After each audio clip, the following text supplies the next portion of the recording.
you ever stolen something? Well, I have. Many, many times. Today, I will be talking you through the steps on how to steal home plate, and how to get away with it too. I will be talking about this because I've been doing this for about 6 to 7 years now.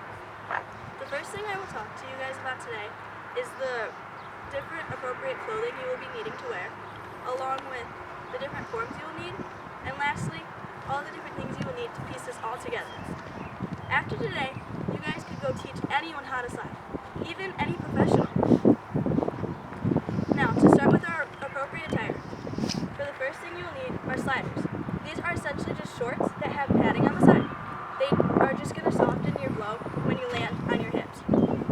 Next, you will need some pants, some softball pants. These are just another layer of protection for your skin, so you're not getting too many cuts on your legs. And lastly, you will need some shoes, and these are called cleats. There's two different types of cleats. One of them is plastic cleats, and you can see it on the bottom of them. It's just like a bigger, chunkier, almost like spike. And then these metal cleats, these are a much nicer, harder spike. These will also dig into the ground when you're running, whereas the plastic cleats, they will just lay on top of the ground when you're running. You can feel much faster when you're using metal cleats, so I prefer to use them, which is what I'm wearing today. All of these things can make you even more comfortable when sliding and learning how to slide. Now are the different forms you will need. There's the lead off. This is essentially getting a head start or a big jump. You're going to take a couple of steps off your base once the pitcher is about here at her hip, so kind of where she's releasing the ball at. And next is the form for running. There's not really a specific form we're all taught how to run, but you just need to run fast and smoothly. Now is the most important form you'll need, the form for sliding. In this, you're going to make a 4 with your legs when you're sitting on the ground, and your arms are going to be in the air, so you're not hurting like any of your chest muscles if you're dragging your arms. The incorrect way to do this, and this is how I used to slide, is by tucking your leg behind and having your arms drag on the ground. I used to slide this way. This can obviously cause holes in your pants and cuts to your knees. This can also make it much more painful when you're learning how to slide and when you're sliding. After today, after finding out all these different forms, we'll talk about all the different things you'll need to piece together. So I'll show you how to slide right now.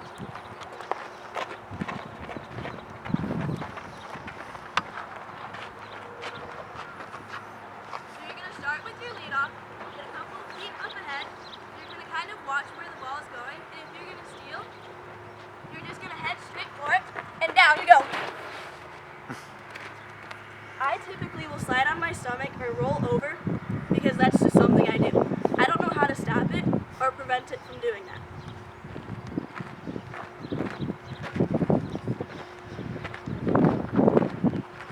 Now, all the different things you will need to piece this together are obviously the appropriate attire you will need.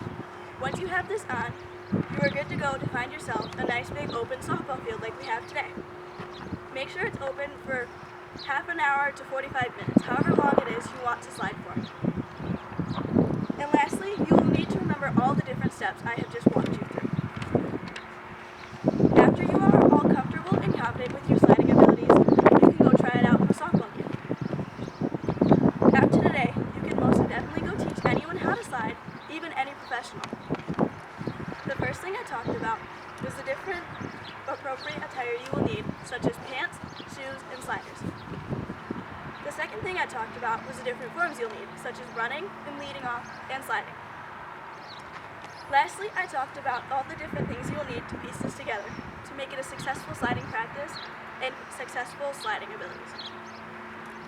There's just this one quote that I absolutely love and will stick with me forever. It's by Sue Enquist, and it goes, the one thing I love about the game is the game doesn't know who's supposed to win, but you can know that you'll always win when using these steps when learning how to slide and sliding.